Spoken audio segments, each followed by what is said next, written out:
सुहासिनींचा सण आज संक्रांतीचे वाण, सुहासिनींचा सण आज संक्रांतीचे वाण, घेऊन आला आहे नवचैतन्याची खाण, घेऊन आला आहे नवचैतन्य। साजरे करूया मकर संक्रमण, साजरे करूया मकर संक्रमण, करू संकटावर मात, हास्याचे हलवे फुटून तिळगुळाची करू खैरात, तिळगुळाची करू खैरात, तिळगुळ घ्या गोड गोड बोला। आज जिल्हा परिषद प्राथमिक शाळा पानशेवडी तर्फे हळदी कुंकू समारंभ आयोजित केला, सोबतच माता पालक मेळावा आणि आताचा जो विषय चालू आहे तो बाल लैंगिक शोषण, वैयक्तिक सुरक्षा शिक्षण। सध्या आपण सगळीकडेच ऐकत आहोत शोषणाचे प्रकार आणि होत असलेला अत्याचार, अन्याय लहान मुलीवर सुद्धा, हा सुद्धा विषय आम्ही तुमच्या समोर घेऊन आलो आहोत। याबद्दल थोडीशी माहिती आम्ही सांगणार आहोत। सर्वप्रथम सर्व मातांना आपण जे माता महिला गट केलेले आहेत, आम्ही तुमच्या मोबाईलवर जे आयडिया व्हिडिओ टाकतो ते तुम्ही पाहत चला आणि त्या कृती स्वतः करून विद्यार्थ्यांकडून करून घेत जा। आणि मी कालही सांगितले, आजही सांगितले की सर्वांनी एज्युकेशन टू ऑल, सर्वांनी शिक्षणाचे महत्त्व जाणा। आजच्या काळाची गरज म्हणजे शिक्षण आणि दुसरा पर्याय नाही शिक्षणाशिवाय। म्हणून सर्व महिला भगिनींना एकच विनंती आहे की शिक्षणाचे महत्त्व जाणा, शिक्षणाची आवड आणि शिक्षण विद्यार्थ्यांना, आपल्या मुलांना शिक्षण द्या। मुलींचे शिक्षण प्रगतीचे लक्षण। मुलींसाठी खास खूप लवकर आपल्या खेड्यामध्ये 10वी झाली, 11वी झाली, 12वी झाली मुलींचे लग्न करतात। दरवेळेस आम्ही सांगतो हा विषय आहे बालविवाह। 18 वर्ष झाल्याशिवाय मुलींचे लग्न करू नका, म्हणजे त्यांना त्यांच्यामध्ये ती प्रौढत्व येते आणि मग त्या मुलींना संसार करायला किंवा जे काही असेल ते त्यामध्ये ते म्हणजे थोडा तरी प्रगत होतात। आपण लवकर जर लग्न केलं तर त्यांच्यामध्ये ती शक्ती सुद्धा आलेली नसते, त्यांच्या त्या शरीराचं शारीरिक मानसिक सगळ्याच त्यांची ती प्रगती सुद्धा झालेली नसते। त्याच्यामुळे सर्व महिलांना विनंती आहे की आपण आपल्या मुलींचे लग्न 18 वर्ष पूर्ण झाल्याशिवाय आणि मुलांचे लग्न 21 वर्ष पूर्ण झाल्याशिवाय करू नये। यामध्ये एकतर कसं आपल्या मुलींचे जर लवकर लग्न केले तर त्यांची ती काय म्हणतात आरोग्याला सुद्धा चांगले नाहीये। जर मुलींचे लग्न जर नंतर केले 18 वर्षानंतर तर त्यांचं आरोग्यही चांगलं राहते आणि त्यांना पुढे म्हणजे कोणत्याही परिणामाला सामोरे जावे लागत नाही। म्हणून हा एक पहिला संदेश आहे आमचा की तुम्ही बालविवाह करू नका। त्याच्यानंतर सर्व महिलांनी आपण आपल्या घरी आपल्या विद्यार्थ्यांना स्वयं अध्ययन करण्याची सवय लावा। सगळ्यात महत्त्वाचा आजच्या काळात एकच आहे की विद्यार्थ्यांनी स्वतः अध्ययन केलं पाहिजे। आता सध्या या काळामध्ये आम्हालाही प्रशिक्षण देतात की विद्यार्थ्याला शिकवायचं नाही तर फक्त मार्गदर्शन करायचं। विद्यार्थ्यांनी स्वतः शिकलं पाहिजे आणि स्वतः जेव्हा शिकल विद्यार्थी आणि त्याला जेव्हा ती अडचण निर्माण होईल कोणती, ती अडचण शिक्षकांनी सोडवली पाहिजे। हा एक महत्त्वाचा आहे की मुलांनी स्वतः अध्ययन केलं पाहिजे आणि जेव्हा स्वतः अध्ययन करतात आणि तेव्हा त्यांना कोडी निर्माण होती आणि मग ते अभ्यास करतात। आपण किती सांगितलं वाचा किंवा ते पाठांतर करा, वाचा लिहा, याला काही म्हणजे त्यांच्या मनात मत नाही। जर त्यांनी स्वतः अभ्यास केला तर त्यांना त्याच्यातल्या चुका किंवा त्याच्यात जे काही असेल ते कळते आणि स्वतः मुलं मग अभ्यास करून पुढे जातात। म्हणून आपण पुढे सुद्धा बघतो 10वी नंतर 12वी नंतर विद्यार्थी जेव्हा MPSC किंवा कुठल्याही स्पर्धा परीक्षेला जातात तेव्हा त्यांना स्वतः अभ्यास करून स्वतः त्यातल्या नोट्स काढूनच अभ्यास करावा। म्हणून आतापासूनच ती सवय लावली पाहिजे आपण की मुलांनी स्वतः धडा वाचायचा, त्यातले प्रश्न काढायचे, प्रश्नांची उत्तरं शोधायची आणि ते वाचायचे। त्याच्यामुळे काय होतं माहितीये का, एक तर वाचनामधून चिंतन मनन होते आणि त्या मुलांना समजपूर्वक वाचण्याची सवय लागते। मग उगाच वाचलं म्हणून वाचलं नाही, वाचत असताना आपण वाचताना ते समजले पाहिजे आपल्याला। मग हे सगळ्यात महत्वाचं आहे की मुलांनी समजपूर्वक वाचन केले पाहिजे आणि हे तुम्ही घरी सवय लावा। आता आम्ही कसं इथं शिकवतो किंवा करून घेतो, पण जे घरी करून घेता येते 2 तासात ते इथं 4 तासात पण होत नाही। त्यामुळे प्रत्येकाने घरी आपल्या मुलांना वाचनाची सवय लावा आणि वाचत असताना समजपूर्वक वाचनाची सवय लावा। कारण समजपूर्वक वाचन केलं की त्यामधले जे मुद्दे आहेत ते मुलांच्या लक्षात येतात आणि तोच अभ्यास असतो। पुढे काही जास्त हे नाही म्हणजे पूर्ण धडा पाठ झाला पाहिजे किंवा हे नाही, त्याचे जे मुद्दे आहेत त्या मुद्द्यावर पुढे आजकाल स्पर्धा परीक्षा झालेल्या आहेत आणि स्पर्धा परीक्षेतूनच आज लेकरं पुढे जाणार आहेत। कुठेही झालं तरी तुम्ही इंजिनियरला जा किंवा डॉक्टरकडे जा, कुठेही जा, MCQचेच प्रश्न असतात। म्हणजे तुम्हाला जे एक प्रश्न दिला असतो त्याचे पर्याय दिले असतात ते तुम्हाला सोडायचे असतात। म्हणजे सगळेच प्रश्न सगळा धडा असा वापाट असं नाही, तर त्यातले जे मुद्दे आहेत तेच मुलांच्या लक्षात आले पाहिजे. आणि याच्यासाठी फक्त एकच पर्याय आहे, वाचाल तर वाचाल. मुलांनी कसं केलं पाहिजे, फक्त समजपूर्वक वाचन केलं पाहिजे. आणि हे तुम्ही थोडंसं घरी सर्वजणी माता, कारण कसं आहे आपण किती म्हणलो तरी वडील कामात राहतात बाहेर आणि ही जबाबदारी फक्त आणि फक्त आपल्यावर येऊन पडते. बऱ्याच ठिकाणी वडील पण घेतात असं काही नाहीये, पण सरासरी आपण म्हणतो ना की घरी बसून काय, घरी बसून मुलांचा अभ्यास घ्यायलाच पाहिजे आपण, नाही तो आपली जबाबदारीच पडते आपल्यावर येऊन आणि आपण ती पार पाडलीच पाहिजे. तर आपण कसं करतो, आपल्याला काम काम काम तर आपल्याला आहे, आपण तर आपल्या संसारासाठी काम करतच असतो, पण आपण काम तर करतो ते मुलांसाठीच करतो. आणि मग तुम्ही फक्त प्राधान्य मुलांना ठेवून पुढे तुम्ही मुलांकडे सुद्धा लक्ष देऊन त्यांच्याकडून अभ्यास करून घ्यावा असं मी सर्वांना विनंती करते. त्याच्यानंतर हा एक विषय आहे आपला पालकांचे शोषण आणि परिणाम किंवा बाललैंगिक शिक्षण, वैयक्तिक सुरक्षा शिक्षण. मुलांचे आता जे बाललैंगिक शिक्षण म्हणजे मुलांना तुम्ही थोडंसं आपल्या मुलींना किंवा मुलांना, मुलींचंच लैंगिक शोषण होते असं नाही तर मुलांचं सुद्धा होत असते.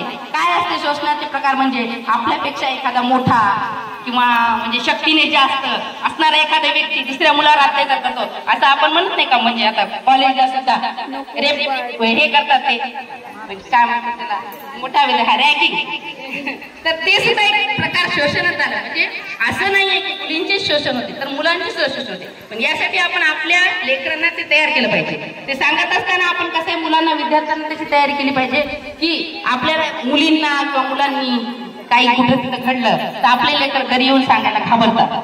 का घाबरतात, कारण आपली आई आपल्यालाच रागेल. पण असं नाही, एखाद्या वेळेस आपण आपली मुलगी चालली कॉलेजला किंवा एखाद्या शाळेत आणि त्या मुली, सुहासिनींचा सण आज संक्रांतीचे वाण, सुहासिनींचा सण आज संक्रांतीचे वाण, घेऊन आला आहे नवचैतन्याची खाण, घेऊन आला आहे नवचैतन्य. साजरे करूया मकर संक्रमण, साजरे करूया मकर संक्रमण, करू संकटावर मात, हास्याचे हलवे फुटून तिळगुळाची करू खैरात, तिळगुळाची करू खैरात, तिळगुळ घ्या गोड गोड बोला. आज जिल्हा परिषद प्राथमिक शाळा पानछोडीतर्फे हळदी कुंकू समारंभ आयोजित केला, सोबतच माता पालक मेळावा आणि आताचा जो विषय चालू आहे तो बाल लैंगिक शोषण, वैयक्तिक सुरक्षा शिक्षण. सध्या आपण सगळीकडेच ऐकत आहोत शोषणाचे प्रकार आणि होत असलेला अत्याचार, अन्याय लहान मुलीवर सुद्धा, हा सुद्धा विषय आम्ही आज तुमच्या समोर घेऊन आलो आहोत. याबद्दल थोडीशी माहिती आम्ही सांगणार आहोत. सर्वप्रथम मातांना, सर्व मातांना आपण जे माता महिला गट केलेले आहेत, आम्ही तुमच्या मोबाईलवर जे आयडिया व्हिडिओ टाकतो ते तुम्ही पाहत चला आणि त्या कृती स्वतः करून विद्यार्थ्याकडून करून घेत जा. आणि मी कालही सांगितले, आजही सांगितले की सर्वांनी एज्युकेशन टू ऑल, सर्वांनी शिक्षणाचे महत्त्व जाणं. आजच्या काळाची गरज म्हणजे शिक्षण, शिक्षण आणि दुसरा पर्याय नाही शिक्षणाशिवाय. म्हणून सर्व महिला भगिनींना एकच विनंती आहे की शिक्षणाचं महत्त्व जाणं, शिक्षणाची आवड आणि शिक्षण विद्यार्थ्यांना, आपल्या मुलींना मुलांना शिक्षण द्या. मुलींचे शिक्षण प्रगतीचे लक्षण. मुलींसाठी खास खूप लवकर आपल्या खेड्यामध्ये 10वी झाली, 11वी झाली, 12वी झाली मुलींचे लग्न करतात. दरवेळेस आम्ही सांगतो हा विषय आहे बालविवाह. 18 वर्ष झाल्याशिवाय मुलींचे लग्न करू नका, म्हणजे त्यांना त्यांच्यामध्ये ती प्रौढत्व येते आणि मग त्या मुलींना संसार करायला किंवा जे काही असं ते त्यामध्ये ते म्हणजे थोडा तरी प्रगत होतात.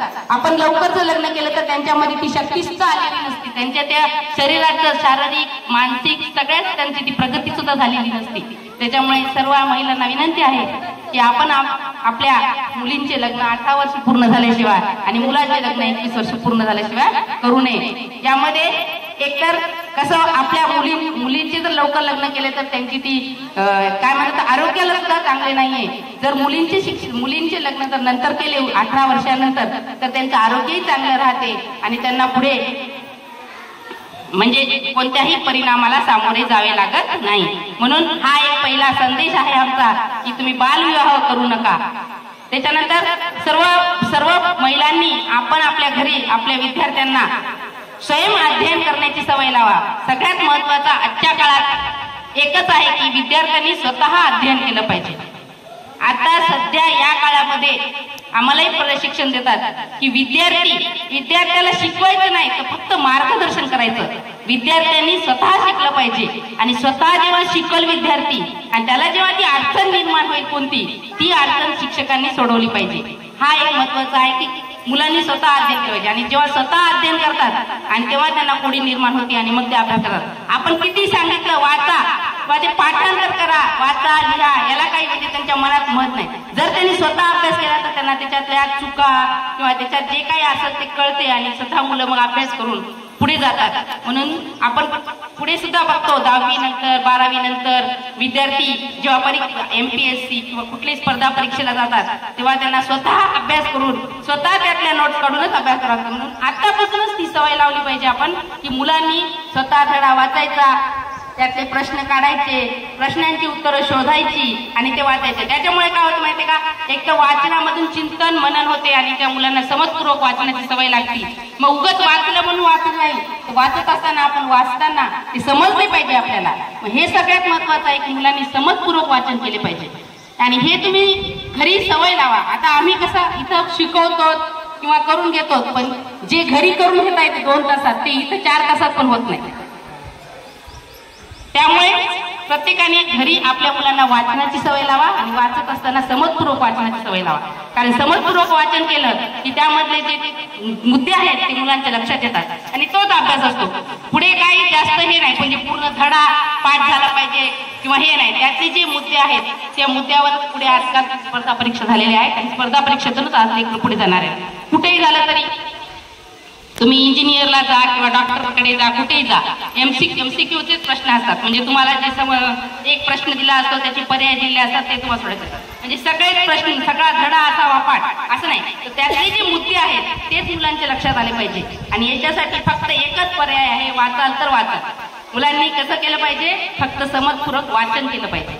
आणि हे तुम्ही थोडंसं घरी सर्वजणी माता, कारण कसं आहे आपण किती म्हणलो तरी वडील कामात राहतात बाहेर आणि ही जबाबदारी फक्त आणि फक्त आपल्यावर येऊन पडते. बऱ्याच ठिकाणी वडील पण घेतात असं काही नाहीये, पण सरासरी आपण म्हणतो ना की घरी बसून घरी बसून मुलांचा अभ्यास घ्यायलाच पाहिजे आपण, नाही तो आपली जबाबदारीच पडते आपल्यावर येऊन आणि आपण ती पार पाडलीच पाहिजे. तर आपण कसं करतो, आपल्याला काम तर आपल्याला आहे, आपण तर आपल्या संसारासाठी काम करतच असतो, पण आपण काम तर करतो ते मुलांसाठीच करतो. आणि मग तुम्ही फक्त प्राधान्य मुलांना ठेवून पुढे तुम्ही मुलांकडे सुद्धा लक्ष देऊन त्यांच्याकडून अभ्यास करून घ्यावा असं मी सर्वांना विनंती करते. त्याच्यानंतर हा एक विषय आहे आपला पालकांचे शोषण आणि परिणाम किंवा बाललैंगिक शिक्षण, वैयक्तिक सुरक्षा शिक्षण. मुलांचे आता जे बाललैंगिक शिक्षण म्हणजे मुलांना तुम्ही थोडंसं आपल्या मुलींना किंवा मुलींचंच लैंगिक शोषण होते असं नाही, तर मुलांचं सुद्धा होत असते. काय असते शोषणाचे प्रकार, म्हणजे आपल्यापेक्षा एखादा मोठा किंवा म्हणजे शक्तीने जास्त असणारा एखादा व्यक्ती दुसऱ्या मुलावर अत्याचार करतो असं आपण म्हणत नाही का. म्हणजे आता कॉलेजला सुद्धा रेप हे करतात ते काय म्हणतात त्याला मोठा रॅगिंग, तर ते सुद्धा एक प्रकार शोषणच झालं. म्हणजे असं नाहीये की मुलींचे शोषण होते तर मुलांचे शोषण होते, पण यासाठी आपण आपल्या लेकरांना ते तयार केलं पाहिजे. ते सांगत असताना आपण कसं मुलांना विद्यार्थ्यांना त्याची तयारी केली पाहिजे की आपल्याला मुलींना किंवा मुलांनी काही कुठं तिथं घडलं तर आपले लेकर घरी येऊन सांगायला घाबरतात. का घाबरतात, कारण आपली आई आपल्यालाच रागेल. पण असं नाही, एखाद्या वेळेस आपण आपली मुलगी चालली कॉलेजला किंवा एखाद्या शाळेत आणि त्या मुली